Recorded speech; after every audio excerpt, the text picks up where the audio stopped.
Hello Internet, I'm the Disney Brain, and today I want to talk about how the remake bug that's been going around these days bit Pokemon pretty hard. The franchise's latest film installment, Mewtwo Strikes Back Evolution, seemingly did just the opposite for the titular character, but the interesting thing is that in our sadly post-Takashi Shudo world, this sort of thing has been happening to Mewtwo specifically for some time now. We'll touch on the other examples later on, but before that, I wanted to focus on this remake specifically. A remake that is nearly shot for shot the same, giving it less of a reason to exist than any of those billion-dollar Disney retreads, but because of what popular trends have given way to, and my thesis for today's video, this wonky, tonally abhorrent mess of a thing felt inevitable on two fronts. So now let's really dig deeper into that latter point, because while the first Pokemon movie is nobody's idea of masterclass philosophical cinema, it does have a lot more going for it than a surface-level once-over would tell you.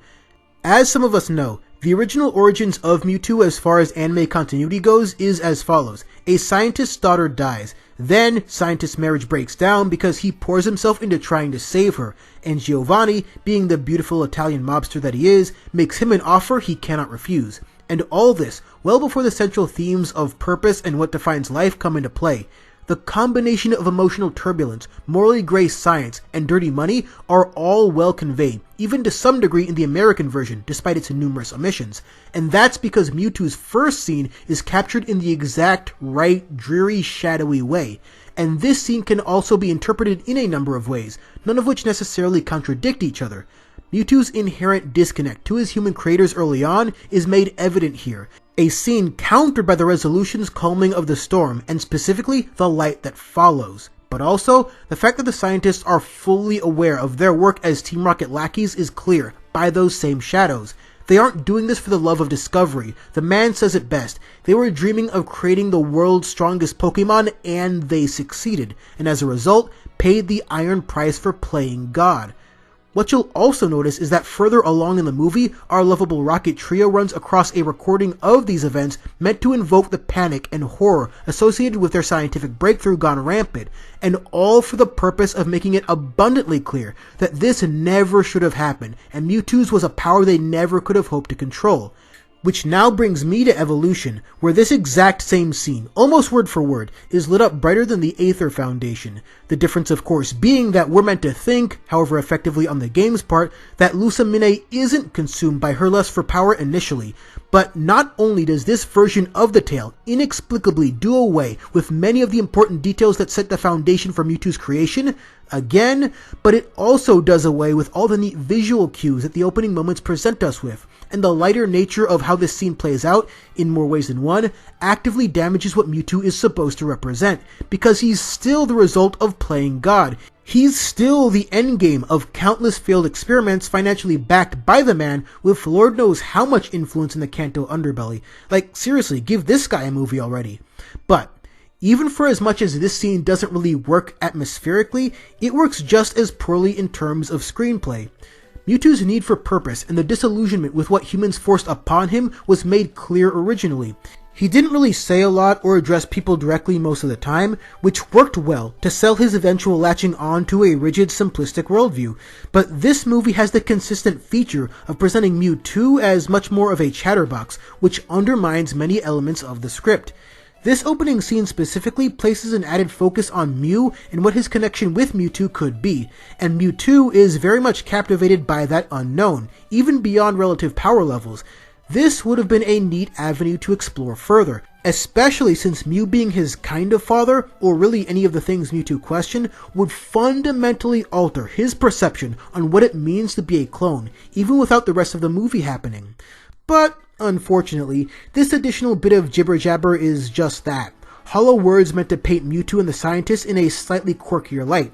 And it's clear that the writers who did adjust the script, however slightly, to fit this modern-day retelling, didn't quite think through how these changes would muddy the narrative intentions, because Mewtwo never actually thinks about Mew again, and Mew's eventual confrontation with him plays out in the exact same way as the original, but with cringier dialogue. So there was literally no point in adding this random bit of origin curiosity, because they completely forgot to address what that could have meant for Mewtwo himself. I know I'm spending an exorbitant amount of time on really just the scientist and how Mewtwo's creation is presented, but honestly, that very jarring change is very indicative of a lot of the movie. As an example, even something as simple as Mewtwo changing the weather kind of shrinks in effectiveness here. He's originally presented as this master who can adjust the clouds with barely any effort or focus because he's just that strong. But you lose something with a reimagining that's less inventive and just has him do the thing because Mewtwo isn't really anything special in evolution. We also feel this removal of cool little details with regards to how Mewtwo addresses others. This starts with the wonderfully talented Dan Green, who does as best he can with the material he's given. But this isn't Yu-Gi-Oh! Where his natural over-the-top epicness only adds to the campiness, and that's what makes the dub pure gold. We understand that Dan Green also voiced Mewtwo in Mewtwo Returns, but that's a separate matter to my main point here. The reason I think he works better as Entei in the Pokemon 3 dub is because his majestic voice is coming out of a very majestic, larger-than-life beast. A beast who, in Molly's mind, has all the grandiosity of her temporarily lost father. But the reason Philip Bartlett worked nicely as dubbed Mewtwo is because of his calmer, quieter, colder take that further highlights his disconnect and irreverent attitude towards the world. It just doesn't make as much sense to me to have this notable grandeur to his voice when Mewtwo isn't really meant to be some kind of epic psychic super soldier. Every strand of his DNA represents a colossal failing on the part of those scientists and our resident mob boss. This aforementioned disconnect is also softened in Evolution's dialogue, where you'll notice that this Mewtwo directly addresses people a lot, as if to more actively engage with their positions. But the whole point is that Mewtwo doesn't give a rat's ass about those he views as beneath him. That's why he wants to take over the world, and that's why he doesn't really feel the need to respond directly very often or overly explain himself. And the one time he did engage was noteworthy, because it was Pikachu, a fellow Pokemon, doing so adamantly. Granted, this isn't as big a gripe to me as how this film is shot and presented overall, but I'd still call it noteworthy, because all the decisions made about Mewtwo necessarily coalesce to make the character who he is, for better and for worse. But I do think the adjusted dialogue stands as probably one of the more consistent issues across the board. It really works against almost every scene because it's just a hammier, needlessly wordier, more in-your-face version of how the original operated.